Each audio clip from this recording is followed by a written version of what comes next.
Welcome to Vitality Made Simple. This is a podcast that empowers you to feel better, look better, and to enjoy better relationships. You know, life is all about relationships.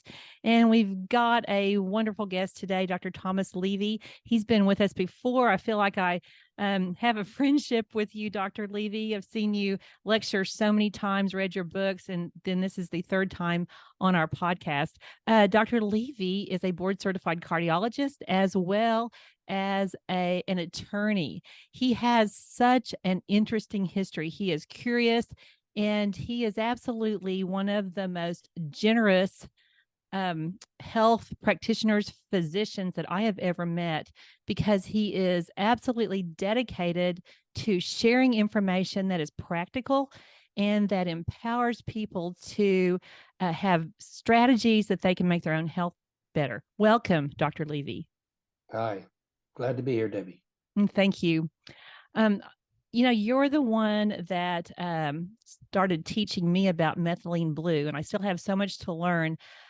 Today, I want to talk about how methylene blue with ascorbic acid rejuvenates mitochondrial health. There's a lot in the news about mitochondrial health. We're finding out that many diseases that were once considered to be even, genetic, we blame everything on genetics, are actually metabolic diseases. And metabolic health depends on mitochondrial health. So first, Dr. Levy, simplify for us the redox reaction. That's in the news a lot. Well, redox refers to the reduction oxidation. Reduction is when a biomolecule that is lacking an electron gains it and becomes normal. And oxidation is when a normal biomolecule gives up or loses an electron and then becomes abnormal or inactive. And that's really the essence of redox medicine right there. It's a little more involved than that, but basically at any point in time, when your ratio of reduced or fully electron saturated biomolecules is high compared to the number of biomolecules that are oxidized and have lost those electrons, you're in a state of good health. And what happens over time is everything that we do physiologically inside our cells, in order to make energy, you generate oxidative stress. So in order to do something good, you sort of, maybe let's say do something bad, but you have to do other things that have to be accounted for. Point being is a good diet, good nutrition, good bowel function, and a normal microbiome will keep you in good stead and allow you to deal with the physiological levels of oxidative stress that you deal with and stay healthy. On the other hand, as you and most people are aware now that look at these issues, the number of toxins that we're exposed to on a daily basis, the number of occult infections in the ear, nose, and throat and mouth, and I might add that virtually all the damage that an infection inflicts is by the production of toxins or toxic materials.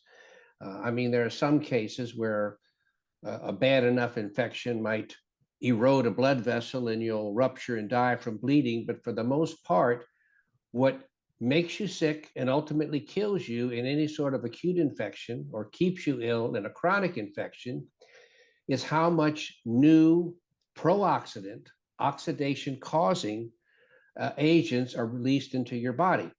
And this is in contrast to the antioxidants, of which vitamin C is the premier antioxidant, but not the only one. Really, any nutrient agent, either that you take by supplementation or that you assimilate in your diet, any nutrient agent is really only nutritious to the degree that it breaks down to a biomolecule or an agent that has an antioxidant electron donating impact. So that's what makes something nutritious. Does it bring in new electrons and or does it promote electron flow? Okay, that's what nutrition is. If you can increase your intake of electrons and facilitate with quality antioxidants, not just new electrons, but the ability to spread them around. And that's what we started seeing. That's what I've started seeing recently, is for the longest time, and I think a lot of the literature indicates this, for the longest time, I've just regarded an antioxidant as high quality if it gives up its electron readily, okay? And that was the primary contribution it was making, giving up the electron.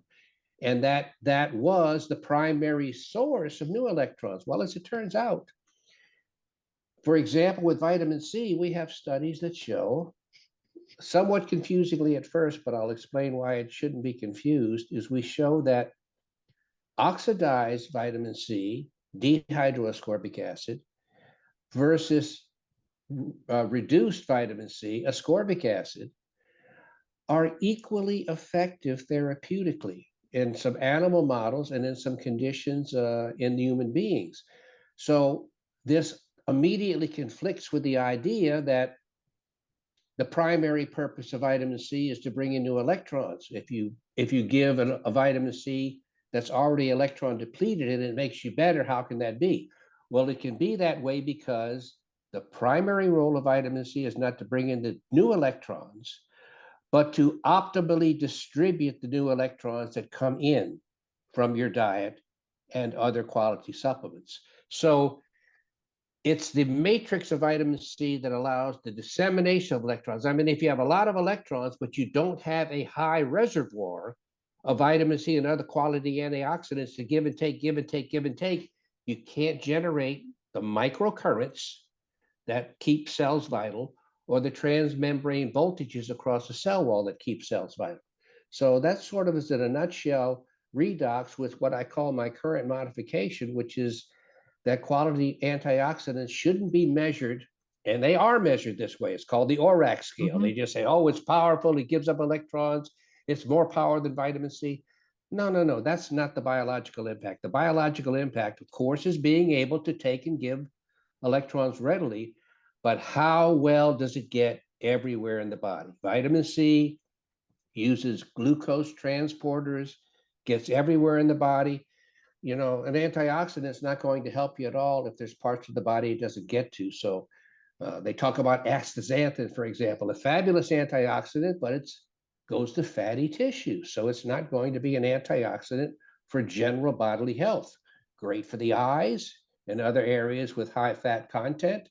So, but you still see in the literature, in articles, both scientific and written casually, that astaxanthin is so much more powerful than vitamin C. Well, by the ORAC parameter, yes, but by clinical health, no. So interesting. For our listeners, the ORAC value, it's ORAC, it stands for oxygen radical absorbance capacity. So that sounds good, but that's only part of the story, as Dr. Levy is telling us. So in your research, you've really discovered, or uncovered, I should say, how a methylene blue, and how that enhances the activity of ascorbic acid. Tell us everything about that. This is so exciting. Methylene blue, interestingly enough, and I have to be honest, is not orthomolecular because it's synthesized in a lab. It's probably one of the most phenomenal things not occurring in nature that I know of. But having said that, just because it doesn't occur in nature doesn't completely rule out the possibility that it could be highly beneficial if it has all the qualities you want of a good natural product. And in this regard, first and foremost, methylene blue is a powerful antioxidant. But again, what did I say makes a really powerful antioxidant? Getting everywhere. Methylene blue is fat absorptive and water absorptive. It literally gets everywhere in the body, maybe even a little bit better than vitamin C, because vitamin C has no fat soluble characteristics at all. Yet methylene blue quickly and rapidly gets inside the brain of a high fat content very quickly and very rapidly. And the early clinical observations on methylene blue was a number of people when they first started using it in the late 1800s. would rapidly lose their depression. And it turns out that methylene blue is chemically related to some of the initial I don't want to say psychotic, well, the initial psychiatric drugs used, okay? So, and probably that's one of the reasons that they have that effect, is because they do get into the brain relatively easily. Now, methylene blue, as the word, as the phrase sounds, blue, yes, it's primarily discovered and used as a dye. Good for blue jeans, but not good for anything that you don't want to turn blue. So if you ever start actually taking methylene blue, and I think it's advisable for most people, you really have to develop a technique so that you don't even get a whisper of it on clothes, or they'll be spotted for life, just like they'll take care of the blue jeans. And your skin. If you get it on the skin, quickly put on a little rubbing alcohol or hydrogen peroxide and rinse it, and you'll get it off. But let it sit there for more than a minute or two, and you've got a blue spot there for about a week until it works its way out. So it's still not permanent in any regard. So early on, it was found that methylene blue, as I said, gets this high concentration in the brain and has profoundly positive effects on other neurological and psychiatric type of conditions, Alzheimer's and Parkinson's. All of these things show very positive impacts from methylene blue alone. And as I said, it's very similar to vitamin C in its clinical profile. One of the things that just absolutely floored me, literally floored me, when I first heard about methylene blue, and it sounded good. A friend of mine told about it. I started researching the literature, and then I was just dumbfounded when I saw that here in our pandemic days, shall we say, in India, I believe, methylene blue was used to bring patients out of a COVID-induced septic shock. Wow. Okay. Now, very interesting. 2 different cases reported of this, almost identical. In both cases, they used everything traditional. Patient got worse, blood pressure dropped, blood pressure would respond, go into a coma, intubated, and then actually arrested and needed to be resuscitated. And then after that, somebody knew something about methylene blue. They started methylene blue, and the patient rapidly started getting better over the next 12 hours. And then they stopped it. And the patient declined again, coded again. And then this time, they started the methylene blue and continued it for 10 days until the patient was discharged. But the point to take away from that is methylene blue as a monotherapy used by itself completely resolved the most advanced stage of septic shock secondary to COVID. And I don't think that can be overemphasized. And of course, there's a lot of data now in the scientific literature that shows the anti-pathogen properties that methylene blue has. And another thing too, going back to what we mentioned about antioxidants and pro-oxidants and redox, methylene blue is equally effective clinically if you give it in its oxidized or reduced state. As a matter of fact, methylene blue by itself is in an electron depleted state. It's in the oxidized state. And that's what you've been administering to get these positive results. But if you reduce it, and interestingly enough, the ascorbic acid will do that. It'll bring electrons in, and then the methylene blue turns clear. It loses its blue, but it's still just as powerful clinically. So a perfect demonstration of the fact that the more quality antioxidants you can distribute throughout the body, the more good you'll do, way above and beyond whether or not it's bringing in its own new electrons. So you're saying it's the movement that... Now, right, the continual movement, distribution, redistribution, because microcurrents aren't a fantasy. They're a real thing. They've been able to measure currents inside cells. Now, for those who forgot their physics, what is a current? A current is a flow of electrons. At least that's how it's defined these days, is current is electron flow. Well, when you get trillions of cells, or not cells, excuse me, trillions of biomolecules, give and take, give and take, give and take, give and take, give and take, you're actually flowing electrons through the body of the cell, through the cytoplasm. And when you have a large amount of quality electrons, this flow is high. And when it's not there, this flow is inhibited. And when it disappears completely, you're dead. Okay, so, and again, for those who don't recall their physics, as electron flows, in this case, flowing inside the cell, that generates voltages across the membrane. And there are lots of studies that show, I believe the magic number is 50 microvolts, I'm not sure, that healthy cells always maintain a microvoltage above that level. And when you start to get the sick cell that has a lot of oxidative stress, which basically is what defines a sick cell, is when you have, as we talked about, too many oxidized biomolecules relative to your reduced biomolecules, you have reduced current, reduced voltage across the cell, increased oxidative stress, decreased physiological function, and everything else that characterizes a diseased or sick cell. It kind of reminds me, Dr. Levy, of a river or a stream that gets stagnant.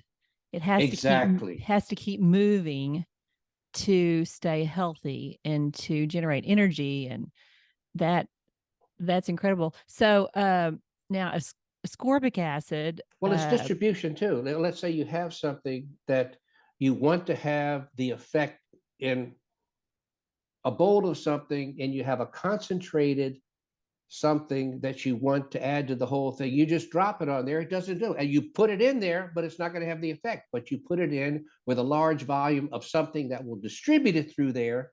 Then you have the recipe, then you have the effect. Right. It has to get where it needs to go in order to work. And exactly. We forget, we can look at these ORIC values and think, oh, that's so good. But if it's not getting distributed, it's not helping us. And you got to remember, the diet supplies the new electrons. The antioxidants primarily just work on optimally distributing them. Mm-hmm. So say take ascorbic acid. It is not well absorbed into the brain alone, correct? Almost not at all. As a matter of fact, it's its oxidized form, DHAA, that passes very easily into the brain. And then the other antioxidants inside the cell reduce that DHAA back to AA, or ascorbic acid, inside the cell, because in point of fact, in a healthy person, of course, you have probably 100-fold more vitamin C inside the neurons than you have in most of the other cells of the body. So vitamin C does end up inside the cells in the neurons in a healthy person in high concentration, but not, as you pointed out, because ascorbic acid is highly absorbable. Not the case. It's a combination effect of assimilating the oxidized vitamin C and then having the other antioxidants, the glutathione and the other antioxidants, reduce that vitamin C effectively, if you will, trapping the vitamin C inside the cell so that its concentration can increase. So how does methylene blue facilitate getting the ascorbic acid into the brain? Well, methylene blue does a lot of wonderful things. Let me first take a sidebar here and talk, because this is going to involve what methylene blue does, and talk about the electron transport chain in mitochondria. Now, as you started out when we were first talking, we're talking about people with mitochondrial disease, loss of energy, fatigued mitochondria. It's a real big catchphrase these days. Oh, you just got worn out mitochondria. Well, what's wearing them out, or why are they worn out? It's because, quite simply, they're no longer efficiently making ATP. Okay, that's what it is. It transfers electrons down until you finally have an agent at the end that is able to put the electrons into the ATP form, and you generate ATP. For those who don't know what that is, that's adenosine triphosphate, which is your major energy molecule in the body. Well, the other thing is you have 4 steps in this electron chain. Now, not surprisingly, and this is an important thing to remember, each step in producing energy, in relaying the electron down, also produces a certain amount of oxidative stress. Every time you exert energy, you generate oxidative stress. So you need a pathway, obviously, then, that can generate more efficiently electrons than oxidative stress in the process of generating them. Now, at the first stage of the electron transport chain, you have a conversion of NAD, nicotinamide adenine dinucleotide, and that is needed to start the transport chain. So when you're low on NAD, the whole transport chain suffers and you make less ATP. That's number one. Now, what happens then with methylene blue, and who knows exactly why, maybe a biochemist could understand this, but for reasons beyond my chemical ability to understand, methylene blue, as I said, gets very quickly inside the cell and very quickly inside the mitochondria. And once inside the mitochondria, for some reason, it's strongly drawn to the 4th stage of the electron transport chain, where you have cytochrome C oxidase, and directly contributes the electron there and generates a near equivalent amount of ATP without any of the previous 3 steps. So you get roughly the same ATP with generating 0 oxidative stress in the process. So this is like a supercharge for the cells. However, and probably didn't know we talk about this, but this is something everybody needs to know. It's going to be the subject of an article I'm going to writing now for the Orthomolecular Medicine News Service, is niacin and niacinamide.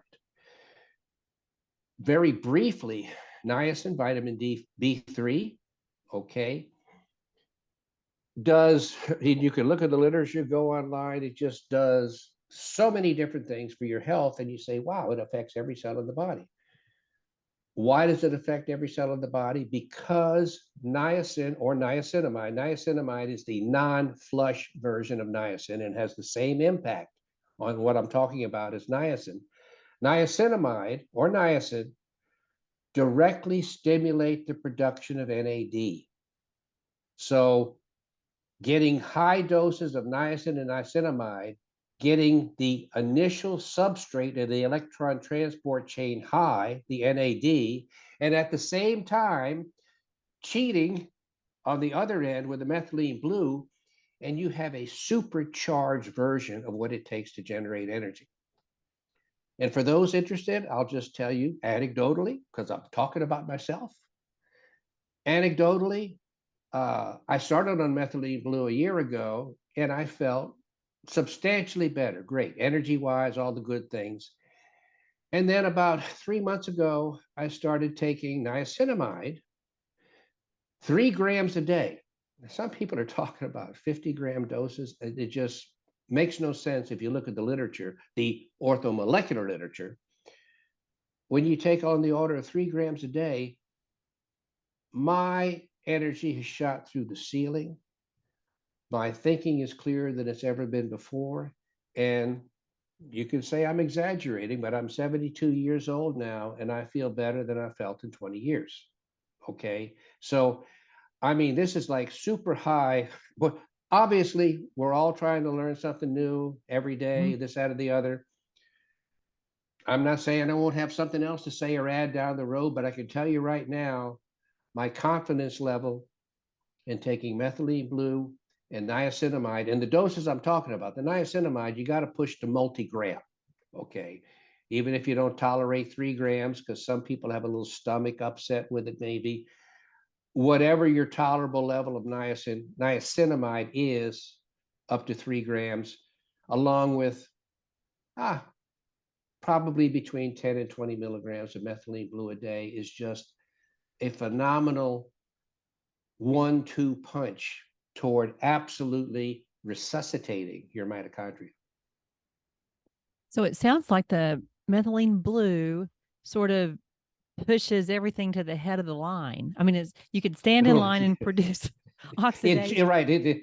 Or yeah, it jumps in. It just jumps. Yeah. it ignores everybody else and just goes right to the action point. So like when it gets to the top of the line for the slide, it still has energy. And didn't lose a lot of energy from standing in line. So as people get older, do they generate more of that oxidative stress getting to the point of producing energy? Is the Absolutely. equation. This is all, again, the incredible stew of toxins we live in. Those toxins get into your cells. They're pro-oxidant. They get inside the mitochondria. They directly inhibit these pathways. They reduce their efficiency. And even when you're not avoiding the toxins or getting rid of the toxins, when you can take what they've knocked down, which is the NAD production, and jack that up really high, you can still start generating a whole lot more energy by electron the electron transport chain than you ever did before. I mean, and the other thing too is, I'm not going to bore people too much with my own circumstance, but Oh, bore us. We want to hear from you. Everything about my health has improved. My blood work is now better than it's ever been before, and so far as the glucose and the CBC and the cholesterol and the triglycerides. And that should not surprise you based on what we're saying. Right. I mean, if what I'm saying is valid, we have mitochondria in every cell in our body. Okay. And if we can make every cell in our body more efficient at making energy, that's the definition of health. I don't know of a better definition of health than to minimize the oxidative stress and optimize the energy production of your cell. Exactly. Well, these mitochondria are little, energy factories. So if the factory's down, you're not going to feel good. You're not going to detox. So tell us, Dr. Levy, what you do in terms of ascorbic acid. Do you add methylene blue to ascorbic acid and then also add in the nicotinamide? What is your routine? Well, early on, along with my colleague, Dr. Ron Honeyhackey, we played around with methylene blue, and we found that ascorbic acid could take a lot of the blue out of methylene blue and make it perhaps more palatable or something to people to take. Well, I've since gone way past that. I mean, I take 3 or 4 or 5 cc's of 1% methylene blue a day, which is 30 to 50 milligrams. I take it full concentration, put it in a glass, add, for me, V8, very thick tomato juice, take it in with a straw so I don't color my lips. Purple and that's lipstick. It's got a slightly bitter taste, largely blocked for me by the V8. And so that's all. So I don't, I will, there was a long history of trial and error, I got to admit, when I was first taking it, to decide the best way to do it, the most quickest way to do it, the most routine to do. And now I've been on this routine for some time. So that's my methylene blue every day.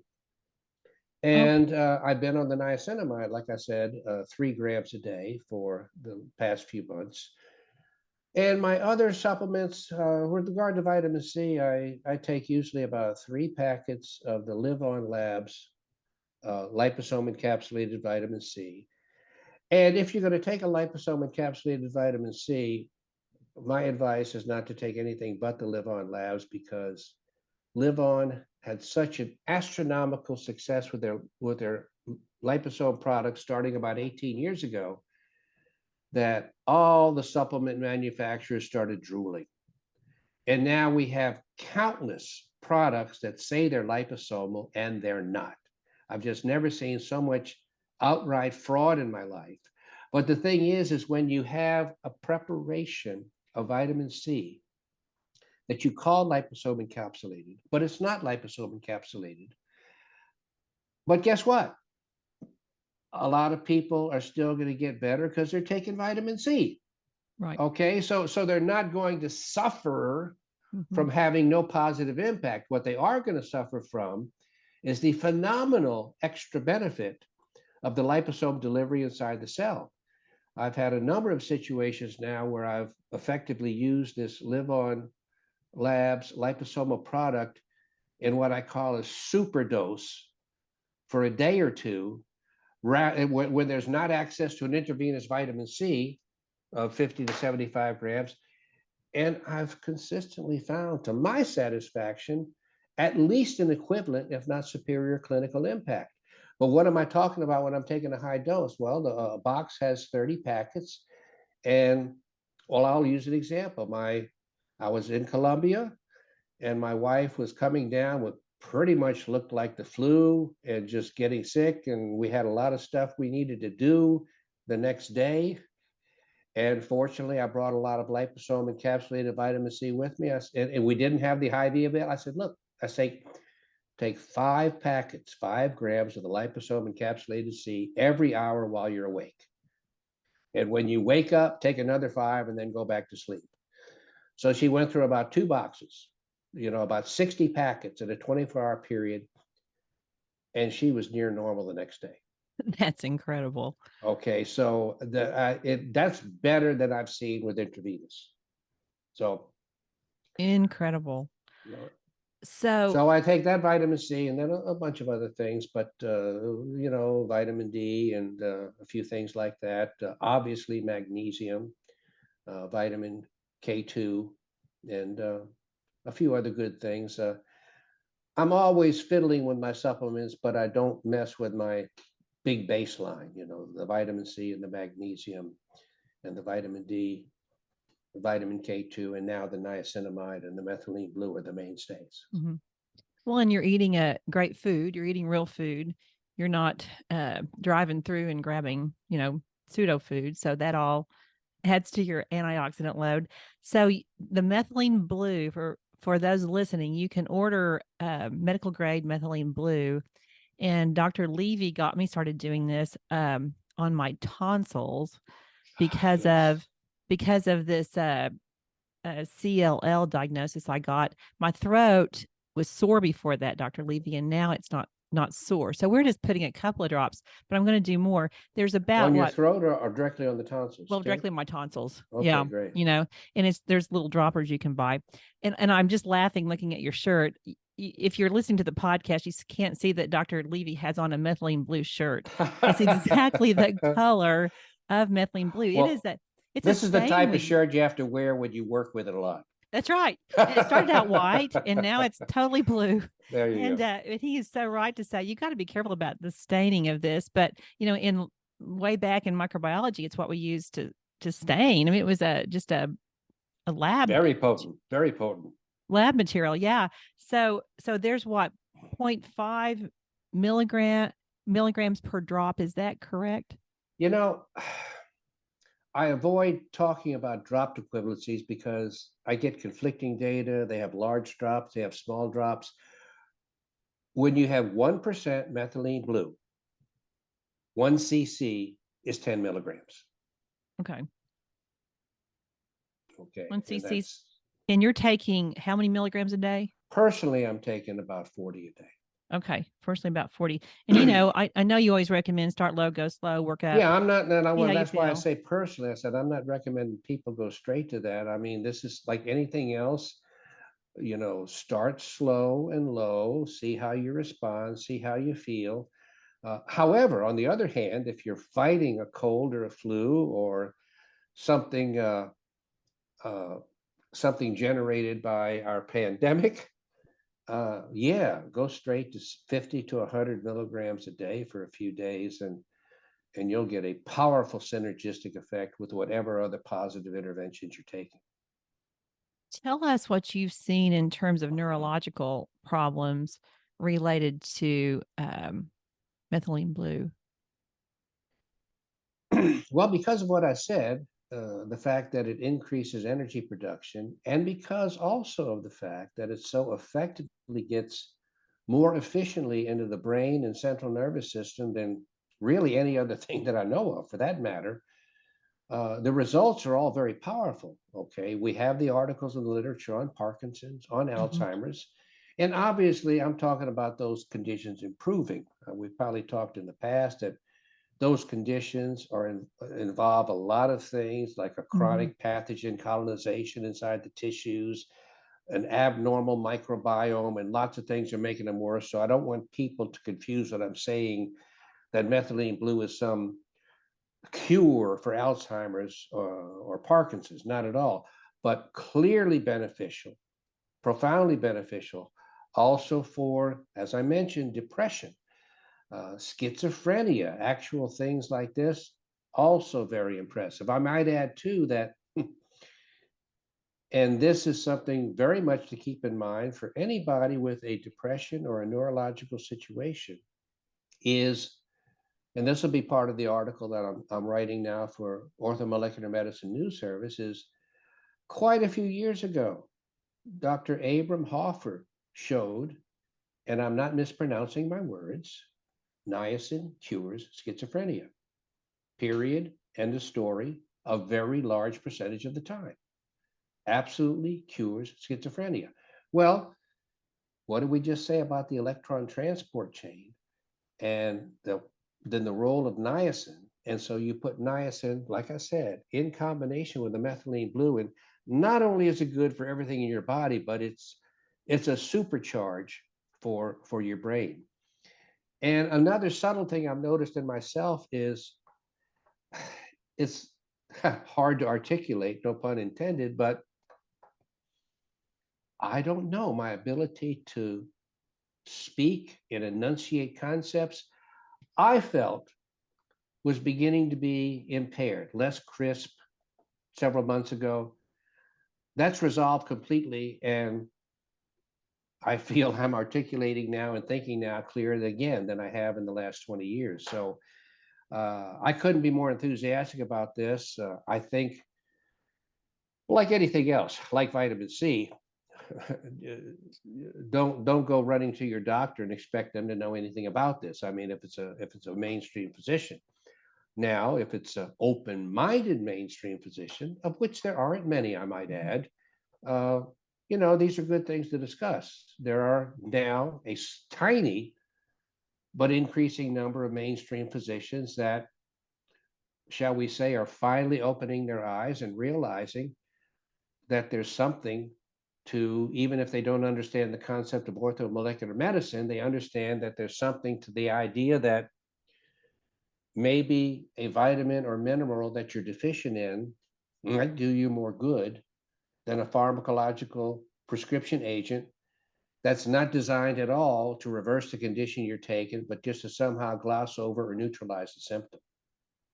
Right. And they're seeing that people aren't getting well, they're getting sicker. Interestingly, I think I read, correct me if I'm wrong, methylene blue's been used to track some tumor activity.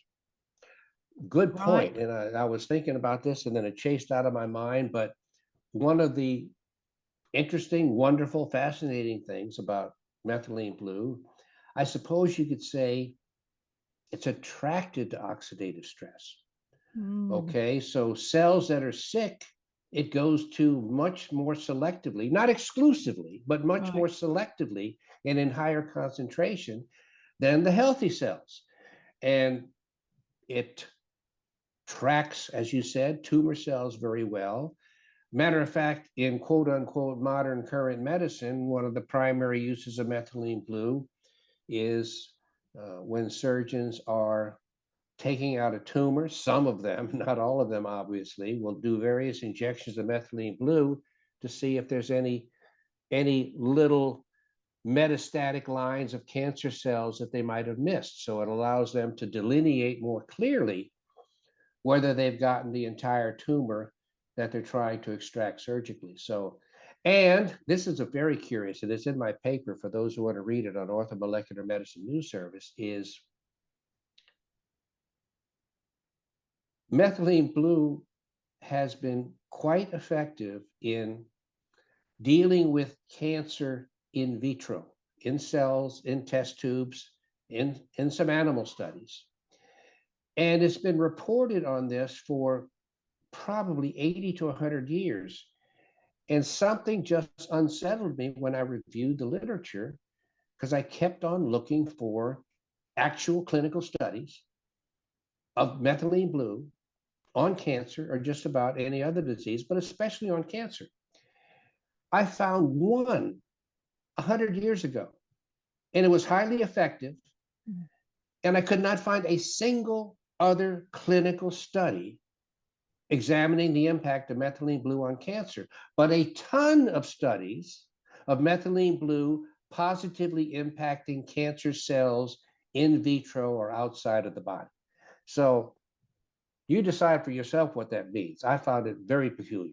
Yeah, very disturbing. So, Dr. Levy, what contraindications are there, if any? Well, like everything else, okay, I like to say, and I don't say this to be cute, I think vitamin C is the only truly non-toxic agent in existence. Everything else has a toxicity. You can kill yourself with water, not an exaggeration, lots of report in the literature. And you can drive anything else to toxicity. Okay, so every prescription drug, okay, all the minerals that you take, all of the vitamins, although you might have to push their dose really, really, really high, okay. And in the case of methylene blue, sure, methylene blue has a toxic level, and it can, at a very high intakes, cause a situation called methemoglobinemia, which can impair your ability of your blood to carry oxygen. These are all outlandishly high doses because methylene blue has been around for over 100 years, and I'm not aware of any significant toxicity at all when you use methylene blue in the suggested dosage ranges. There's something with the SSRI agents, the serotonin reuptake agents, where methylene blue in some people, I believe, can cause a surge release of serotonin that can be very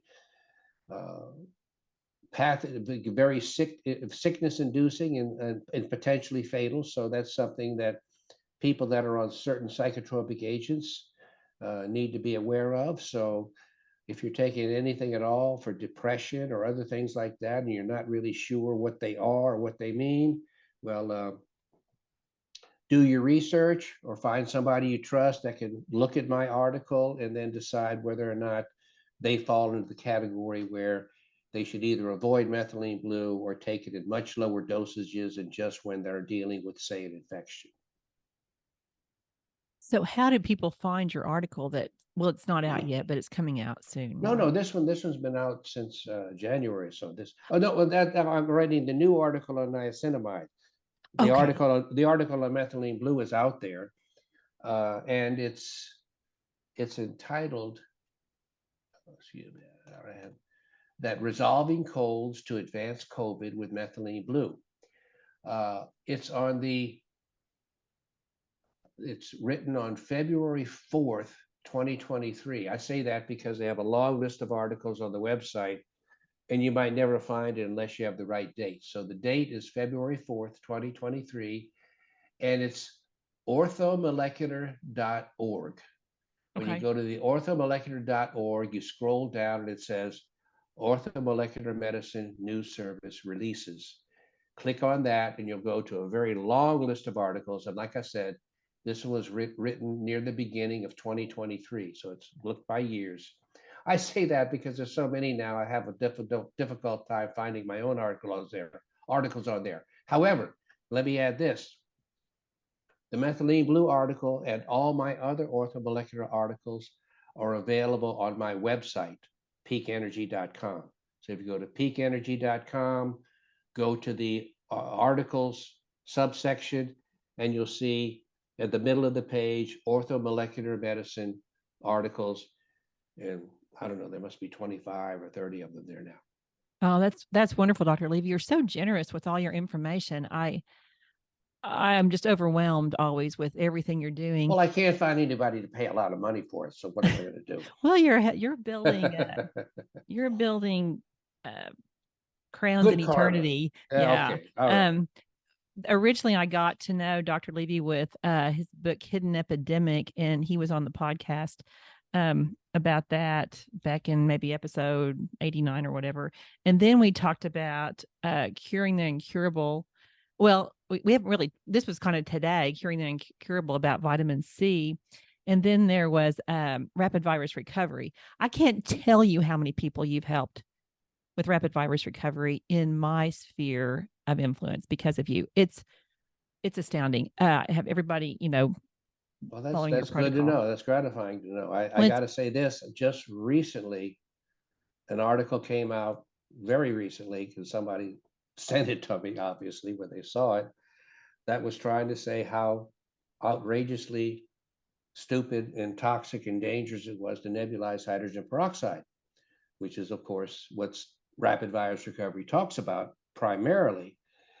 And it's just so crazy because, number one, they used animal cells, and number two, they didn't even use the animal, they just had the cells. So they had isolated cells in culture. And then number three, there was no effort at all to parallel to nebulization. They just soaked it in hydrogen peroxide solution. Well, do you have liquid hydrogen peroxide in contact with you?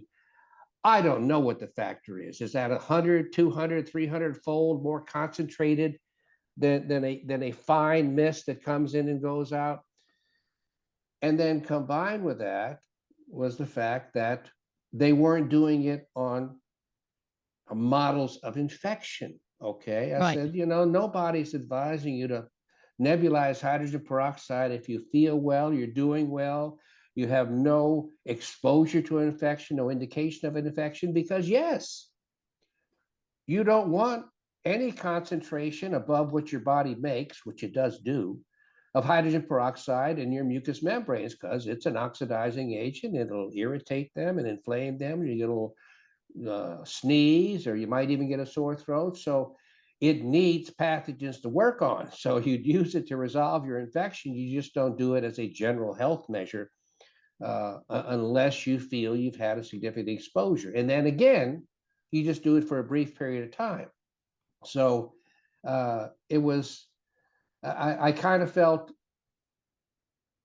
I really kind of felt the article was directed at me, but my name was never mentioned. And obviously my book, Rapid Virus Recovery, was never mentioned either.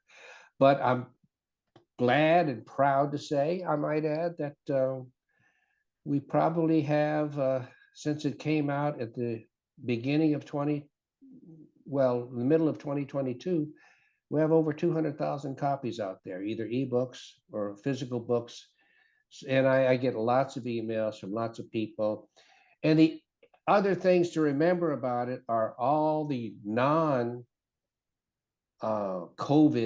and infection related positive aspects. I had some lady write to me, and I mean, just profoundly thank me for the fact that her 16-year-old son, who had been bedridden for several years with Crohn's disease, on every drug in the book, weak, nothing could do. She started on peroxide nebulization, just along with some nutrients, but peroxide nebulization. And in a couple months, he was normal, off of all his medicines, never had another bout of anything intestinal at all, started growing rapidly, doing sports in school. Another lady wrote me and said her entire body had been devastated by black mold illness, had to move out of their house. Several of their kids had been in the intensive care unit. I mean, just they tried everything. And after their first couple hydrogen peroxide nebulizations, she said it's like a miracle. So, Well, and that's the other thing too. I've talked about the chronic pathogen colonization. Even if you don't feel everything, if you don't feel anything is abnormal, it's still worth initially doing a few peroxide nebulizations, because if you had any cold, any flu, any COVID in the past, and you didn't take a biofilm stripping treatment, which hydrogen peroxide is, and not many other things are, you have chronic pathogens in your nose and throat and upper airway. You're swallowing those 24/7, swallowing pathogens, swallowing toxins, swallowing iron when the pathogens break down and die. And it's impossible to have a normal gut with that. So the other things that we've noted, myself and my colleague, Dr. Huddy Hackey, and many others, are an incredible normalization of bowel movements after you start doing this. I mean, the whole world has screwed up bowels because the whole world has these chronic infections, and the whole world, unfortunately, is mostly eating enriched food that has iron in it as well. So that's another huge source of pro-oxidant toxicity with every bite they eat. I totally agree. We do the hydrogen peroxide nebulization, just once or twice a week, feeling great. And so, and as I've said, for people in the dental practice, I definitely think it's advisable after every day of work, not a lot, go to your office, finish up your notes, and nebulize for 1 or 2 minutes. 1 or 2 minutes, just to take care of undoubtedly the pathogens you got blowing into your face during the day. That's a terrific idea. And to your point about the criticism you get, folks, you have to read these studies closely. You'll see this blatant headline about something, but when you really see, oh, it was on the lab bench, in a petri dish, or it was on 3 mice, whatever. I mean, you have to use your brain and also look for what's easily accessible, what's really inexpensive. And that's what one of your superpowers, Dr. Levy, is empowering people to for decentralized health, for taking care of things. We know we need physicians, we know we need dentists, but we also need to learn as much as we can to help ourselves. Well, I don't know if I mentioned this before in the past when we've talked, but there's so many books out there on Amazon talking about COVID. They're talking about how bad the vaccine is. They're talking about all the genocidal conspiracies and all this other stuff that, a couple of years ago was immediately taken away. Well, that's still up there, but within a few months of my book, Rapid Virus Recovery, being up, it was gone. So it's like the one thing that couldn't be tolerated was a cheap, effective cure. Also, subsequent to that, 7 different books with the same title as mine came up on Amazon, all designed not to give people the information that they knew was in my book, but to confuse people into thinking, oh, well, this is the same title, this must be the book. So the loyal opposition out there, I would tell you, is pretty evil and pretty diabolical. Let's just put it that way. Well, in your book, you've generously donated. It's on my website, folks. You can download it for free, Rapid Virus Recovery, and see all the science. When Dr. Levy writes a book, it's loaded with scientific references from peer-reviewed journals. This is not anecdotal information. It's the real deal. He's curious and he's committed to helping all of us. Dr. Levy, thank you so much for your time. You're so generous, and I stay curious. You're sharper than ever. Wow, it's just incredible. I can't thank you enough. Niacinamide, methylene blue, vitamin C, magnesium, vitamin D3. Those are the biggies. Keeping it simple. And a lot of good stuff out there. I'm not saying anybody that's all there is, but those are important now in my book. Well, and I really say, being healthy does not need to be confusing, expensive, and no fun. It should be pretty accessible to everybody. I often tell my friend and colleague, Dr. Ron Huddy Hackey, my goal now is to achieve perfect health before I die. Absolutely. You want this long health span. Right. you want 100 good years and like 2 bad days or 2 bad hours or something. Exactly. Yeah. You want that health span to equal lifespan. Right. Well, thank you again. And I will put Peak Energy in the notes. I'll also put the other 2 podcasts that you were on here so people can access those easily. And thank you, Dr. Levy. And the Instagram. And your Instagram. Whoa, I can't wait to get on your Instagram, because I'm now on Instagram, folks. As you know, I've been a social media introvert until May 11th, and it's super fun to be on Instagram. The Vitality Made Simple is growing. We're now in 103 countries and 2,846 cities. And thanks to you, listeners. Thank you so much for joining us. And thank you to Dr. Levy. I love your methylene blue shirt. That's actually my favorite color. And so it is the shade of blue that's methylene blue. I really hadn't noticed that before. You're quite right. Yeah. It's your subliminal messaging for sure. Signature color. Well, I appreciate it. And thank you all for listening. Blessings until next time.